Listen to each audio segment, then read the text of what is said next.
pissed off? Yes. I mean, I think, just losing just motivates you differently. It's a different fuel to your fire, and we have felt more of that this last week and a half than we felt all season long. And so I think that I've seen our team just respond in a way that I hadn't seen before because I hadn't had to see it. But I definitely think that they're very motivated and ready to get back out there. What kind of different response do you mean? Just is that in practice, in film? Where are you seeing that? I think just a hunger, a hunger. It's fun winning, and I think when you win, you crave it. You want more. When you lose, you just know you don't want any more, and you don't want to have to feel that feeling. And so that's really what I'm seeing is just an urgency to fix things and to be hungry to fix it and to improve. And that's what I've seen really in the last week. I mean, I have felt so good going into West Virginia and OU. I thought that we had 2 awesome days of prep leading into those games. And so, sometimes you just don't get the outcome that you want. But I can honestly say that I've been proud of our preparation. I've been proud of our kids' attitudes. And, all you can do is just continue to chop wood and carry water, as we say, just keep working. I was going to ask if there was something you felt was off, that a hump you're trying to get over, but it sounded like that's maybe not the case. I really don't think that's the case. I did feel that was the case going into Kansas. We, I think, got to a place where we had won a lot. We kind of became content, and not intentionally. Nobody ever does that intentionally, but, that was kind of a wake-up call, like, teams at this time of the year, they're playing for something more. They're playing to play in March. And I think we got a little bit too comfortable. However, after that, I feel like our team has responded really well in film sessions, in practice, in our team meetings. And I think it's important that we all, myself included, don't make it bigger than what it is. We played 2 really good teams at their place you look at West Virginia, they've lost 2 home games all year. Kansas is tough at home. Let's not downplay the fact that OU's 16th in the country. And so I think it's just important that you don't lose perspective or make things bigger than what they are. Rolling into the Big 12 with 3-game losing streak, how important is it to not roll into NCAAs with a 4-game losing streak? Yeah, no doubt about it. I mean, we've been talking these last couple days. We don't just want to go to Kansas City and walk through the door. We need to bust the door down. That's the mindset and the attitude that we're coming with. And this team is so fun because they're so bodied and they're so motivated. And I believe that we're going to see a very motivated team on Friday. And we want to get that momentum, but we also are just sick of losing. We want to get that taste of winning again. What unique challenges does the tournament setting bring? Obviously, you can play a couple days in a row here. I think that I wouldn't say I see any unique challenges. We played in that tournament in Cancun where we had 3 games in 3 days, and that was really tiring, but you do those things so that it prepares you for what we're about to go into in Kansas City. And so I really feel like there's nothing that can come at us that maybe we haven't already prepared for or talked about as a team. With the grind of the season, going into Friday, what could potentially be 1, 2, 3 game, 4 games, is it important after the grind to have almost a week to prepare for that, kind of get yourself right? You're saying going into Kansas City? Correct.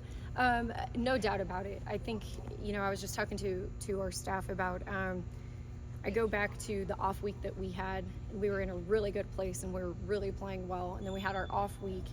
We went to Texas Tech and our rhythm was off. And I think you can lose momentum. I think you can lose that rhythm, but I also think you can get it back. And we're certainly flipping this week and using it as an opportunity to get our rhythm back and kind of get our swagger back. How have you and the team kind of forgotten about the last 3 games and using it towards Friday?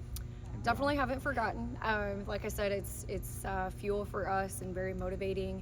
We've had a lot of team talks and discussion, and I really believe in just a player-led team, and I've seen them really do a great job of stepping up and leading in their own ways. And so it's motivating for us. It's fuel, and I think that there's a fine line there of not making it too big, and you don't want to just be driven by that, but also we're upset, we're mad, we're not. The standard is for us is to win, and so we want to get back to that. Said player led.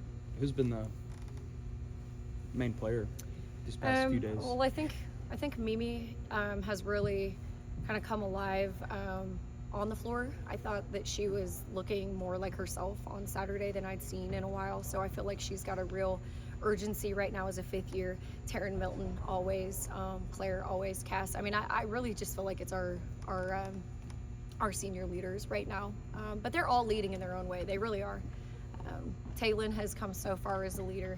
I've seen Lexi speak up more, and that's the cool thing about it is just it really is player led, not just one player, but all of them. Obviously, basketball is the main thing, but is there any joy in taking this group to Kansas City, a place that you're pretty familiar with? Oh yeah, I'm super excited to get back there. I just think Kansas City is an awesome place for sports in general. It's just a fan base that they love sports. I mean, whether it's the Super Bowl winning Chiefs. Or the Royals or soccer. I mean, they're going to go all in for whatever it is. And, I think the fact that the men's tournament is simultaneously happening, that's a different electricity. And so I'm excited just to get back in that type of environment and atmosphere. Great food. And I know a lot of people there, so it feels like home to me. I think the latest bracketology, West Virginia's the last team in. How difficult is it playing them again while they're playing for their lives? We feel the same. We feel like we're playing for our lives. And although that's not true, it's just that's how we feel inside, because we're hungry to get back to winning and just being us. And I also think there's a great freedom in knowing that you're in. And so while we're super hungry and motivated, we also just can go out there and just kind of be a little bit free and let things, let it fly. And we're also trying to take that approach as well, so just kind of a balanced approach. But we understand what West Virginia is going to bring. We felt that against Kansas and West Virginia, so I think our team understands that. Jacie, when you first met Lior and were recruiting her, what was so unique about her, in your opinion? Well, one of the things is just her competitive spirit, and I think that in March, that's gonna expose who really is super competitive and hates losing, and then who's just kind of out there, I don't know, for what other reasons. And Lior is competitive. I mean, I'm not gonna say no one, but she's very upset right now at how things have gone, and I've seen an urgency from her in practice and team meetings, and just kind of seen her come out of her shell even more so, just because she wants to fix things, she wants to change it. And so I saw that in the beginning. Like she thought, hi there, she thought that we were playing, our men played UConn, am I right on this? Yeah, this early year? in the season, yeah. Okay, and so I'm putting the pieces together. So it was funny because this was before she got here, but she knew she was coming, and they released that, and she texted me because she was so excited to play UConn, because she wants the big stage, like she wants to compete, she wants to go up against the best. And I just think that that's something that really sets her apart, because her understanding of what that looks like is kind of on a different level. And so I would just say her competitive spirit is something that we all know she can shoot, we all know all that, but she's competitive, and I think that sets her apart. With Mimi, her background probably as well as Yeah. anybody outside of her family that lived it. Mm-hmm. How has all of that sort of made her who she is, do you think? It's an amazing story. I think that Mimi is one of the best sports stories in the country right now, because for her to make first team all Big 12, that's just such an amazing honor for anyone. But the thing about Mimi is she's done more with far less than anyone else who's on that team. And I'm not taking away anything from any of those players, but I know what Mimi has come from, and it's a work ethic, it's a grit, it's a resilience that she has, that she just had to be in different circumstances that none of us in this circle can imagine, but that's what makes her her. That's what makes her have just that fire to her and that kind of lion attitude. And it's just, it really is amazing. I couldn't be more proud of her. What did you think about the way, just like listening to her after Bedlam, just kind of the way she was describing her emotions and stuff? Is that part of that with her? Oh yeah, I mean she's a fighter, and she's a competitor, and her and I have been together long enough. I think that we shared that. I think we share the same heartbeat, and we both hate to lose. And not only does she hate to lose, but man, she wants to win, and she wants to go really, really far right now. And so I think that that's just something that really, is driving her right now. And then I'm sure I'm a little late, so I'm sure people probably already asked this, but just, the Big 12 tournament, what are you looking forward to, just getting back up to Kansas City? Well, I'm looking forward to just the fact that nothing that has happened up until this point matters anymore. It's a new season, and we're excited for a new season right now. We're really proud of what we did in our first season, but it's just a kind of a clean slate, and I'm excited to get back to us. I'm excited to get back to winning, and I'm excited to get that momentum that is going to carry us, into March, or needs to carry us into March. And so just excited to get back on the floor and have a fresh start. What's going to be the key to making a run at the championship? I mean, I don't know that there's any secret to it. I mean, it's very simple. As a basketball team, we have to do what we're good at, and nothing works for us if we don't rebound, and nothing works for us if our players aren't aggressive to shoot and make open shots. And so we got to get back to that. I think we've lost sight a little bit, and really, it's a team that's bought in. It's a team that's motivated. It comes down to basketball at this point. We just need to go play. Do you think the 3 losses, just to end it, do you think your team's really learned a lot from those 3 games? No doubt about it. We've learned, and we really try and embody a growth mindset in everything we do, whether it's good or bad. We've learned a lot throughout this 3-game losing streak, and have learned a lot because we haven't ever had to go through that yet, right? This is our first time, and so we're learning things about ourselves that we didn't really know. But I can't imagine coaching a team that's more motivated to fix it, to get it right, and that's more hungry to get back after it. So the type of player that Taryn is, just as a guard, isn't really that common in any level of basketball anymore. What is so different about her playmaking style? Because she really is she always looks to pass first. Yeah, she does, but also she can shoot it, and so I think that's something that separates her. Her mid-range is kind of it's special. Like you said, not many players play that style.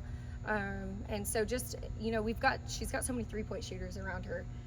But then her ability to get all the way to the rim and to hit that pull-up jumper is just something that I think makes us really hard to guard. And our offense is just perfect for players like her and her teammates. And, she's got to get back to that, though. I feel like she's kind of gotten out of that rhythm, and so we've been really working this week on just being aggressive to hunt those shots. How'd you feel about Vic winning the Big 12 Coach of the Year? I'm so focused on our team right now and getting back to us. I think that all I can say is this team has achieved things that no one else thought that we would. I know what we've done this season. I've gained a tremendous sense of confidence just in myself and my coaching ability, knowing what we took over and then where we are now. And that's really what we're focused on. And I think that this time of the year, if you're worried about things like that, if you're worried about things that are out of your control, you're just not setting yourself up to be successful. And so I'm just really narrow-sighted on the Cowgirls right now, and just what we're trying to do.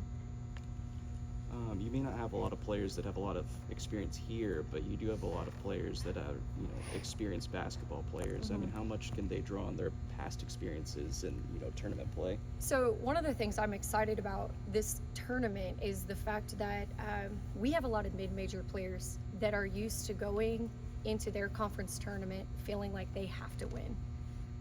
At Kansas City, we had to win our tournament or we weren't going to the NCAA tournament. Taryn Milton, Claire Chastain, same thing. And so our leaders, our veteran players, they understand the magnitude that comes with the conference tournament. And so I'm really excited to just see how that's going to translate, because I actually think it's to our advantage.